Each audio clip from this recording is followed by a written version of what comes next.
بارگاہ رسالت میں ہدیہ درود پاک پیش کریں۔ اللہم صلی علی سیدنا مولانا محمد صلی اللہ علیہ وسلم صلاۃ و سلام علیک یا رسول اللہ صلی اللہ علیہ وسلم۔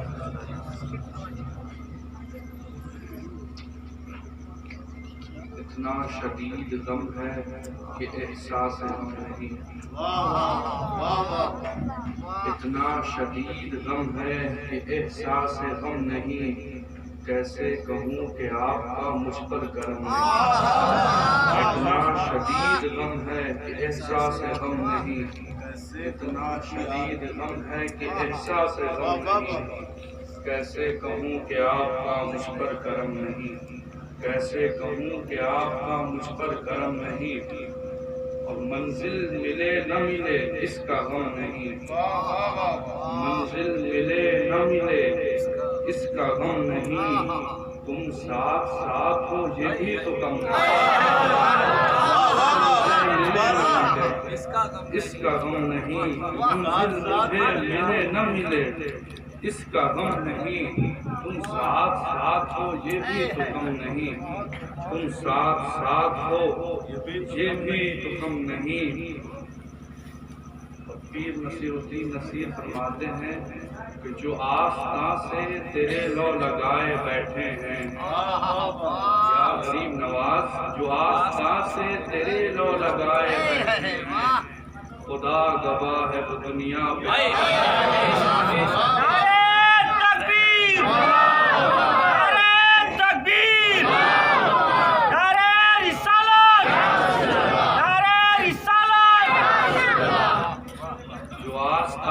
تیرے لو لگائے بیٹھے ہیں، خدا گواہ ہے وہ دنیا پہ چھائے بیٹھے ہیں، اور ہزاروں اہل طلب دل لٹائے بیٹھے ہیں، ہزاروں اہل طلب دل لٹائے بیٹھے ہیں،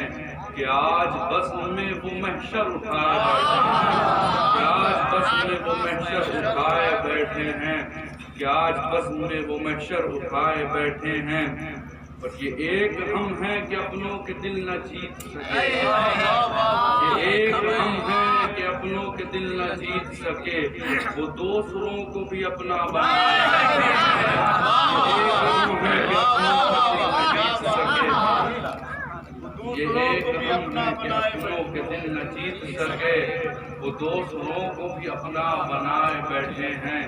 اور نصیر ہم میں تو اپنوں سے کوئی بات نہیں، نصیر ہم میں تو اپنوں سے کوئی بات نہیں، کرم ہے ان کا جو اپنا بنائے، نصیر ہم میں تو اپنوں سے کوئی بات نہیں، کرم ہے ان کا جو اپنا بنائے بیٹھے ہیں، الہی سلامت رہے در غریب نواز، الہی سلامت رہے در غریب نواز، الہی سلامت رہے در غریب نواز، کہ ہم فقیروں کے جینے کا سہارا در غریب نواز، کہ ہم فقیروں کے جینے کا سہارا در غریب نواز، اور یہ جو سکون باقی ہے آج بھی ہم میں، یہ جو سکون باقی ہے آج بھی ہم میں، یہ کرم مرشد ہے اور فیض در غریب نواز، یہ کرم مرشد ہے اور فیض در غریب نواز، یہ کرم مرشد ہے اور فیض در غریب نواز۔ حضرات محترم، اب میں مائک پر آ گیا ہوں تو کچھ بات آپ سے کہہ دیتا ہوں۔ اس میں اکثر لوگ نسبتی لوگ ہیں، اور الحمدللہ ہم سب چشتی ہیں، اللہ کا یہ ہم سب پر بڑا خاص فضل ہے کہ اس نے ہم سب کو حضور اسلام کی امت میں پیدا فرمایا، اور فضل یہ ہوا کہ ہم سب کو غریب نواز کی غلامی عطا فرمائی۔ یہ جو نسبت ہے نا، یہ صرف دنیا میں کام نہیں آتی، یہ دنیا و آخرت ہر موڑ پر کام آتی ہے نسبت۔ بس یہ ہونا چاہیے کہ کسی کامل شیخ کا دامن پکڑیں،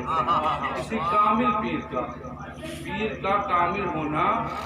یہ ضروری نہیں کہ پیر کا لباس سفید ہو تب کامل ہے، یہ ضروری نہیں کہ پیر کا چہرہ خوب چمکتا ہو تب کامل ہے، یہ ضروری ہے کہ پیر کا دل صاف ہو، وہ پیر کامل ہے، اور وہی پیر قیامت میں بھی مریدوں کے کام آئے گا۔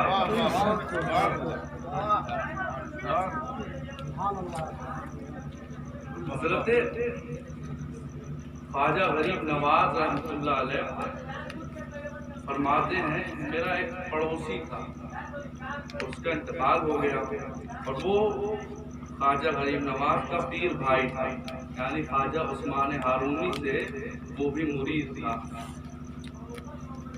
تو اس کا انتقال ہو گیا اور جنازے کی نماز وغیرہ اور قبر میں اس کو دفن کیا گیا۔ اس کے بعد ساری عوام چلی گئی لیکن خواجہ صاحب وہیں ٹھہرے رہے، اور خواجہ صاحب کیا دیکھتے ہیں کہ قبر میں اس کے پاس عذاب کے فرشتے آئے اور اسی وقت خواجہ عثمان ہارونی آ گیا۔ قبر میں یہ کامل شیخ ہیں،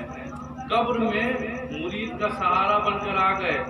کہ عذاب کے فرشتے اس کے پاس آئے تو فوراً پیر آ گئے، فرمایا اسے عذاب مت دو، یہ میرا مرید ہے، اسے عذاب مت دو، یہ میرا مرید ہے۔ فرشتوں نے فرمایا حضرت یہ آپ کا فرما بردار نہیں ہے، یہ آپ کا پیروی کرنے والا نہیں ہے۔ حضرت خواجہ عثمان ہارونی نے فرمایا کہ کیا ہوا کہ یہ میرا پیروکار نہیں ہے، میرا فرما بردار نہیں ہے، لیکن دامن تو اس نے میرا ہی پکڑا ہے، دامن میرا ہی پکڑا ہے۔ اللہ کا حکم ہوا کہ فرشتوں کو چھوڑ دو اور اسے جنت ملی۔ یہ کامل شیخ اور کامل پیر کی نسبت کا صلہ ہے کہ مرید اگرچہ گناہگار ہے، مرید اگرچہ لاچار ہے، لیکن کام ایک ہی شخص آنا ہے، وہ ہے پیر، اور وہ کامل شیخ ہمارے کام آئیں گے۔ حضرات محترم، جب آپ کسی بافیض خانقاہ اور کسی بافیض سلسلے سے جڑیں گے تو وہاں آپ دیکھیں گے کہ سب سے زیادہ جو کسی کام کے کرنے پر پریشر دیا جا رہا ہے اور حکم دیا جا رہا ہے کہ یہ کام تم کرو، وہ لوگوں کو جوڑنے کا، لوگوں ٹوٹے ہوئے دلوں کو جوڑنے کا حکم دیا جا رہا ہے خانقاہوں سے کہ دلوں کو جوڑو۔ یہ نہ دیکھو کہ کس مذہب، کس مسلک، کس فرقے کا ہے، یہ دیکھو کہ انسان تو ہے، اللہ کا پیدا کیا ہوا ہے۔ آپ دیکھو کہ اگر اللہ تعالیٰ وہ صرف مسلمانوں پر، صرف سنیوں پر رحم کرنا ہوتا تو باقی جو غیر مسلم ہیں وہ کس کے بنائے ہوئے ہیں، وہ کس کے بنائے ہوئے ہیں؟ سب اللہ کے پیدا کیے ہوئے ہیں، اور اللہ کو اگر وہ ناگوار گزرتے، یہ اگر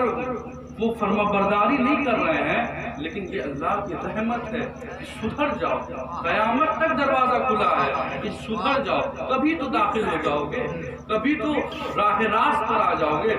کبھی بھی کوئی شخص سے جب آپ ملیں گے، جب بات کریں گے، جب آپ اپنا اخلاق پیش کریں گے، تب وہ آپ سے متاثر ہو کے آپ کے قریب آئے گا، اور ملتے ہی ساتھ آپ حرام اور شرک و بدعت کا فتویٰ دینے لگیں گے تو وہ کیا آپ کے قریب آئے گا؟ کیا آپ اپنا دین اس تک پہنچائیں گے؟ ہمارے پیر و مرشد حضور صوفی ملت علیہ الرحمہ ایک سفر پر تھے، بس میں ایک ہندو پنڈت تھا۔ اس 1 گھنٹے کے سفر میں صوفی ملت اور اس کے درمیان ایسی گفتگو ہوئی کہ جب راستے میں وہ اترنے لگا تو کہنے لگا کہ حضرت چلیے ہمارے گھر تھوڑا قدم رکھ دیجیے۔ اب یہاں غور کیجیے کہ اس 1 گھنٹے میں صوفی ملت نے اس کو گالی دی ہے، اس کو برا بھلا بولا ہے، تب وہ اپنے گھر لے جانا چاہتا نہیں، اس کے ساتھ صلہ رحمی کی ہے،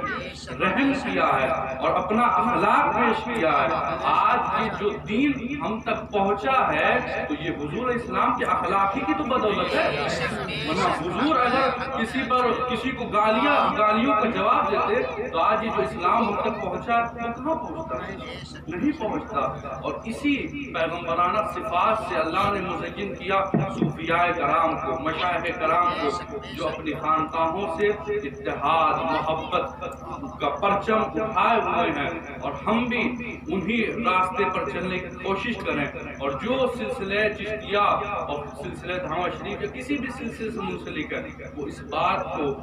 ہر قدم پر یہ غور کریں کہ کہیں کسی کا مجھ سے دل تو نہیں ٹوٹ رہا ہے۔ ایک قدم چلیں تو یہ غور کریں کہیں کسی کا دل تو مجھ سے نہیں ٹوٹ رہا۔ آج تو حالت یہ ہے کہ اتنی سی سڑک ہے، اس میں 2 بائک کھڑی ہیں، ایک آدمی ہارن پہ ہارن دیا جا رہا ہے، آ رہے ہیں ابھی۔ یہ کیا ہے؟ یہ بات بہت میں غور کرنے والی بات بتا رہا ہوں کہ آج ہم عام طور سے ایسے گاڑی کھڑی کر کے چلے گئے گھر میں، اور راستے میں کوئی ہارن پہ ہارن دیے جا رہا ہے، ہم اپنے کام میں مست ہیں۔ یہ اللہ کی رضا حاصل کرنا ہے؟ آپ کون سا نیک کام کر رہے ہیں؟ لوگوں کا دل نہ توڑیے، لوگوں کا دل نہ توڑیے، جوڑیے۔ اور اگر لگے کہ کسی کا دل ٹوٹنے والا ہے تو صوفیانہ روش کو اختیار کیجیے۔ حضرت خواجہ حسن بصری رحمۃ اللہ علیہ سے کسی نے کہا کہ فلاں شخص آپ کی غیبت کر رہا ہے، فلاں شخص آپ کی برائی کر رہا ہے۔ اب اتنے میں ہم اگر رہتے تو فوراً جا کے اس سے معاملہ حل کر لیتے، لیکن خواجہ حسن بصری کا عمل دیکھیے۔ خواجہ حسن بصری نے خوب تازہ کھجور منگائی اور اس کو تحفے میں بھجوایا، اور فرمایا کہ اس سے کہہ دینا کہ تمہارا شکریہ کہ تم نے اپنی نیکیاں میرے نامہ اعمال میں منتقل کر دی۔ کیسے لڑائی ہوئی، کیسے فتنہ کوئی کھڑا ہوگا اگر ہم اس روش کو اختیار کریں۔ اللہ تعالیٰ ہم سب کو حضور اسلام کے طریقے پہ چلنے کی توفیق عطا فرمائے، بزرگوں کے طریقے پہ چلنے کی توفیق عطا فرمائے۔ اللہ تعالیٰ اس خاندان کو خوش رکھے، اس گھر کو خوش رکھے، خوب رحمتیں برکتیں نازل ہوں، اور جو تقریبات شادی کی آنے والے دنوں میں ادا ہونے جا رہی، اللہ تعالیٰ اپنے فضل و کرم حضور اسلام کی توجہ اور جملہ مشائخ کے زیر سایہ خوب بہترین طریقے سے تمام تقریبات اختتام پذیر ہوں۔ وآخر الدعوانا الحمدللہ رب العالمین۔ السلام علیکم ورحمۃ اللہ۔